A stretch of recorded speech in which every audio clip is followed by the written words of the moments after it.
Good morning. If you have your Bibles, turn to Daniel chapter 6. Daniel chapter 6. That is where we'll be spending our time this morning. Daniel chapter 6. I really am glad to be back here with you. I really appreciate Dave Sharp covering last week while we were in the hospital. I really appreciate that a lot. And I'm really glad to be back with you and be able to share another portion of God's Word with you and this really very cool story. There's certain passages in the Bible that are kind of difficult to preach on, and for different reasons. There could be difficult to preach on because it's very abstract language, a lot of abstract images. You'll see that in like Daniel chapter 7, chapter 8, where you have these great images and visions, and you're like, what is this goat with a horn with eyes on it? What does that mean? Why is that in the Bible? That's its own kind of difficulty. But it's also, there's passages that are difficult to preach on because we're so familiar with them. The story in Daniel chapter 6 is one of the favorites in Bible school. And so if you grew up going to church, you probably heard this story and were taught the story multiple times growing up.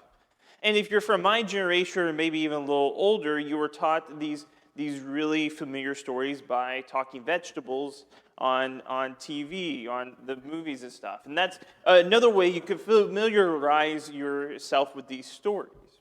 And you can even say it, you can even tell how familiar you are, because I could say Daniel and you know how to finish it. The lion's den.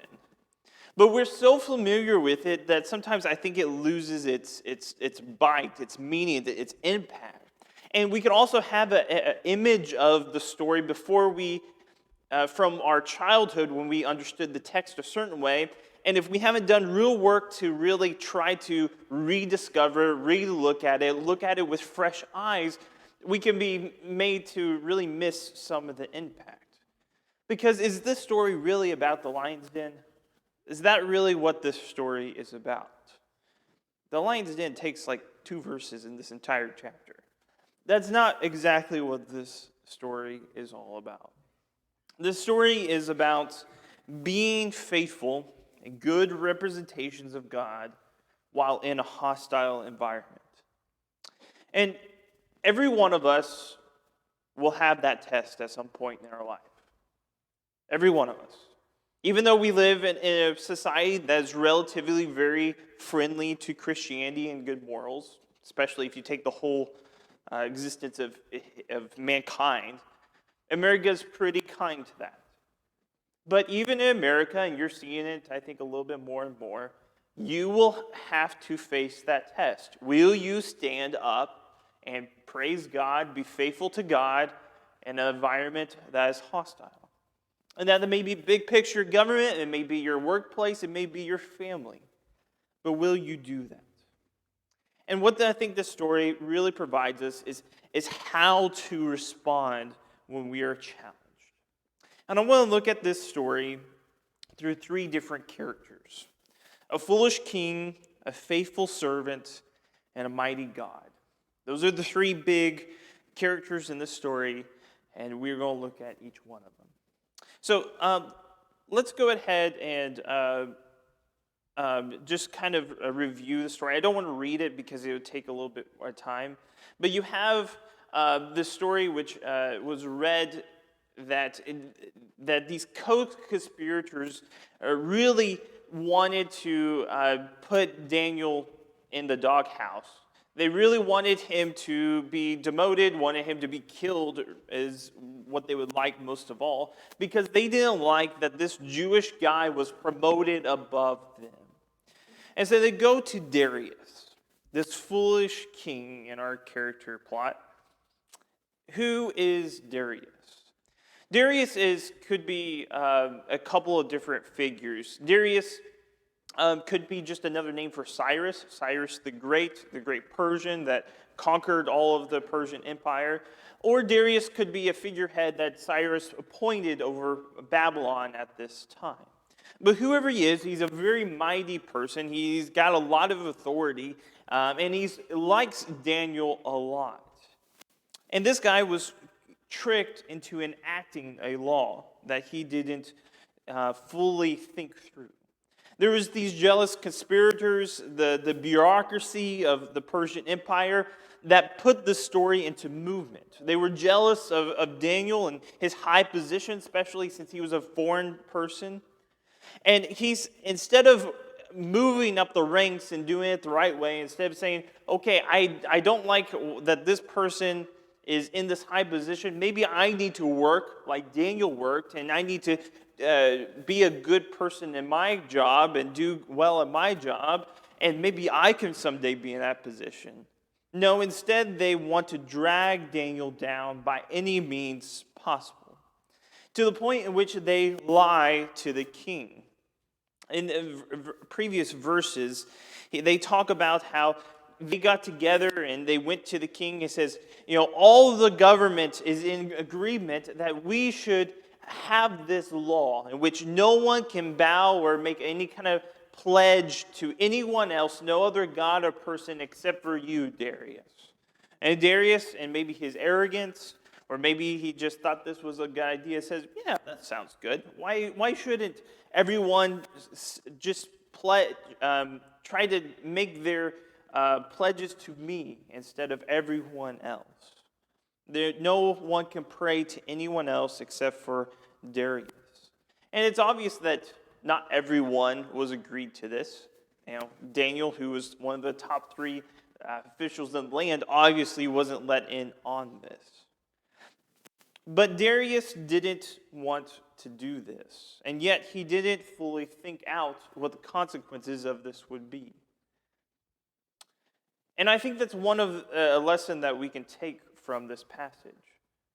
I think one of the most hurtful sins is the sin of thoughtlessness, of not thinking through our decisions completely, and then how that can impact other people.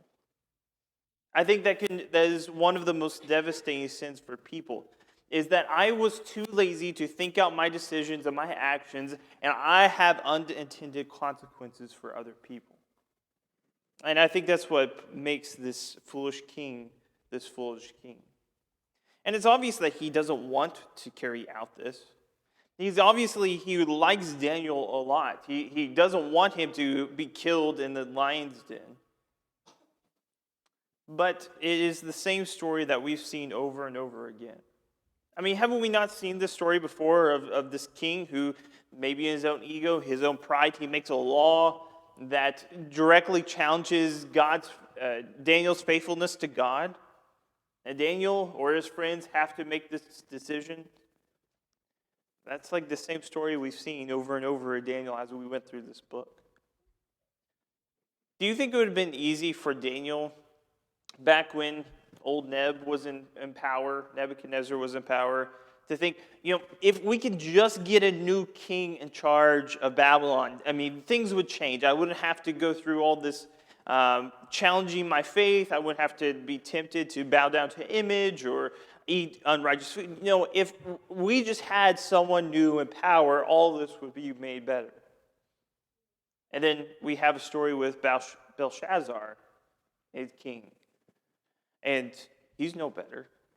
He's using the temple's artifacts. Well, if we just had a new kingdom, if we had a new nation, if we had a new king, things would get better. We wouldn't have to deal with all of this. Well, then Persia comes in, and Darius becomes ruler. And yet, it's the same thing over and over. Men challenging Daniel's faithfulness to God.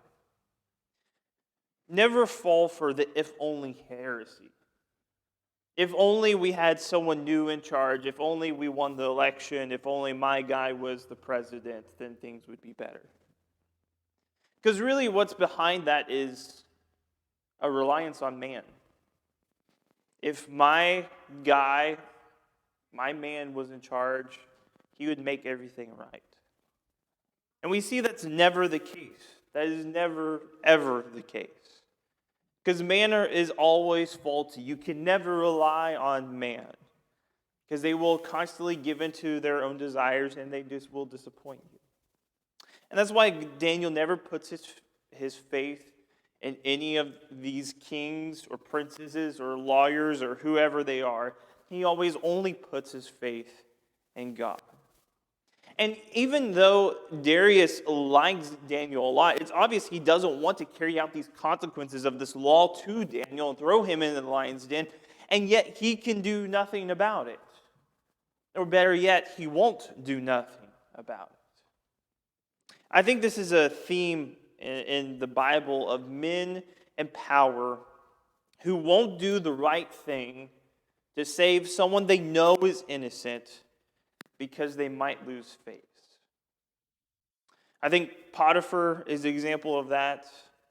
Herod is an example of that with John the Baptist. And Pilate is an example of that with Jesus. Men they knew were innocent, and yet they carry out the consequences because they didn't want to lose face. Never put your faith in man or in a foolish king. Always put them in God. And that really leads to the second character of this story, the faithful servant, Daniel. The good, faithful servant. He's up in age at this point. He's in his mid-80s, many people guessed. He's had a long and very eventful life. He's well regarded by many people. In the beginning, in those first few verses, it tells us how he became distinguished above all the other high officials because of his excellent spirit that was in him, and to the point where the king wants to set him above everything in the kingdom so that the kingdom would have no loss. Yet notice how Daniel responds to this law. I think that's really key. As soon as he hears this law in verse 10, it says, when Daniel knew the document had been signed, he went to his house where he had the windows in the upper chamber towards the Jerusalem, and he got on his knees 3 times a day and prayed and gave thanks before his God as he's done previously. Notice Daniel didn't rebel against the state or stage a protest or make a big hoopla about this, but nor did he stop what he was doing. Nor did he even hide what he was doing. I mean, surely Daniel had, rooms in his house where there weren't windows, where he couldn't be seen. But neither did he make a big deal about it, but neither did he try to hide it. He just kept doing what he always did. He went about his work in diligence and hard work, and then he went home and prayed to his God, with the window opened towards Jerusalem, just like he's always done. He had an unbending dedication to prayer. What would your reaction be if you were in this situation? If, it came out tomorrow morning, from the government, you are not allowed to pray or worship or praise anyone but the government. That's the only people that you're allowed to do that with. How much of your life would change? For some of you, it may change. You may hide. You may not go about your normal life. It may change a lot. Others, you may not change at all. You're like Daniel, and you may stay firm, and you may say, I don't care what the government says. I'm going to pray to God. I'm going to praise Him because that's what He deserves. And for others, your life may not change because you haven't prayed in the last 30 days anyway. So why would it matter? How does that change your life? By the way, this is where the real battle is. The battle wasn't at the lion's den. The battle was in his house as he determined if he was going to pray to God or not. That was where the battle was. Once he had conquered that battle and decided that he wasn't going to let his faith be overcome by this fear from a king, then everything else after that was easy. The real danger was not the lion. The real danger was the temptation to give up his faith. Because one is temporary danger, the other is forever. But you see a faithful servant, always with an unbending dedication to a God that will not let him be disappointed. And then that goes to the third character, a mighty God. He's really what the story is about. It's not about the lions. It is about God. That's why, if you notice, I had kind of like two titles for the sermon. One I put on the front of the bulletin, the other one I put in the back, because I couldn't decide. One I had a mighty king, a faithful servant, a mighty God. The other one I said Daniel in the angel's den, or you could put angels in God's den. Because of the angel and the lion, which one really had power in that den? Was it the lions, or was it God? And yet we see Daniel as a hero, but he's only a hero because he's emulating God, and he's remaining faithful to God, and he's giving God glory. And you have another king, another very powerful ruler, one of the most powerful men at the world at the time, telling other people how great Daniel's God is. He writes this decree in verse 26. He says, I make a decree that in all my royal dominion people are to tremble and fear before God of Daniel. For he is the living God, enduring forever. His kingdom shall never be destroyed. His dominion shall be to the end. He delivers and he rescues. He works signs and wonders in heaven and on earth. He who has saved Daniel from the power of the lions. Can you imagine one of our great leaders, some great leader in the world, saying that today about God because of one of his servants? And yet God did that over and over and over and over again. With Nebuchadnezzar, with Belshazzar, with Nebuchadnezzar several times, because he was hard-hearted, and now with Darius. God working through his servants to make some of the mightiest men at the world at that time praise him because of Daniel's faithfulness. Even in a foreign land with his people under the control of a foreign government, God is still in control, and he still fights for his people. I kind of want to leave it with three thoughts, and the lesson will be yours. There's a theme, like we talked about, of men in power, of kings who struggle to balance mercy and justice. They know that the person that they are sentencing is innocent, but they refuse to do anything about it. What none of them consider to do is taking on the punishment so the guilty can go free. And yet that's exactly what God did for us.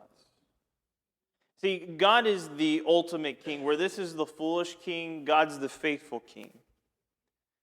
Because even though we are guilty and we broke the law, and it wasn't one that was tricked on us. We fully broke the law.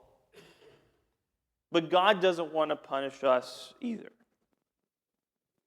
And what none of these men, Pilate or Herod or Potiphar or Darius here, never thought to do was saying, you know what, I'm going to take that punishment. Darius never said, okay, I don't want you to go through this. I am going to put myself in the lion's den instead of you. But that's exactly what God did for us. He is the ultimate king. He's the one that is the faithful to us. And that's why we should trust him beyond any ruler that we have at our age. Application number 2. How confident are your enemies in your faith? If you notice, like this whole plot on Daniel hinges on the enemies, the people that hated Daniel the most, confidence in his faith. Because the plot doesn't work if Daniel hears the decree coming down. It's like, oh no, I can't pray to God anymore. So I guess I'll just have to take a break from that for 30 days. The plot doesn't work if Daniel does that. And so the people that hated Daniel the most had so much confidence in Daniel's faith that they knew that he wouldn't break his praying to God and his dedication to God no matter what. What kind of faith does that show? And I think it shows how great David was at showing his faith. That the people who hated him the most knew that he was faithful to a God and he wouldn't give it up no matter what. Do your coworkers know that you're a Christian? Do your schoolmates? Do the people that you meet continually, your friends, do they know you're even a Christian? That you serve God? Do they know that you're such a strong Christian and that you're going to be faithful to God no matter what, that you would rather die, and it's evident in your life? Because they knew that about Daniel. And I don't think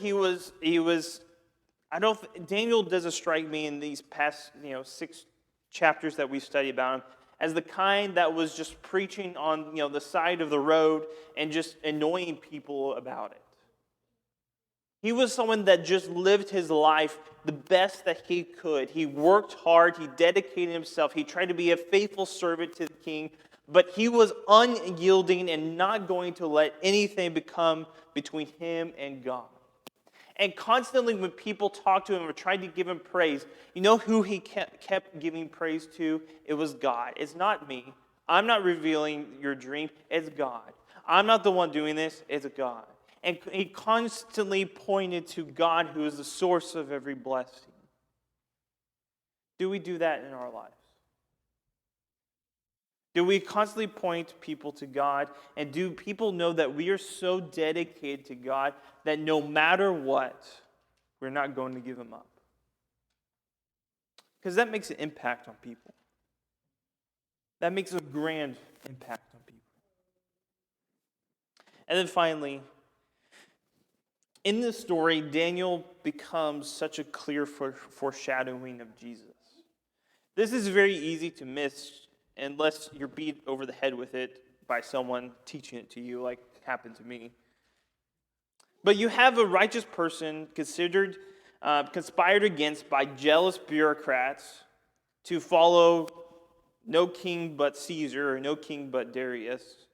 He's found innocent, and yet the mob of unruly, unlawful people makes the king sentence him to death, despite trying to find a way to free him. Sound familiar? And then add on top of that in verse 17, when it says, and a stone was brought in, and it was laid on the mouth of the den, and a seal was put on it with the king's signet on it. Well, that word for den is the same word for pit, which is commonly used for the grave.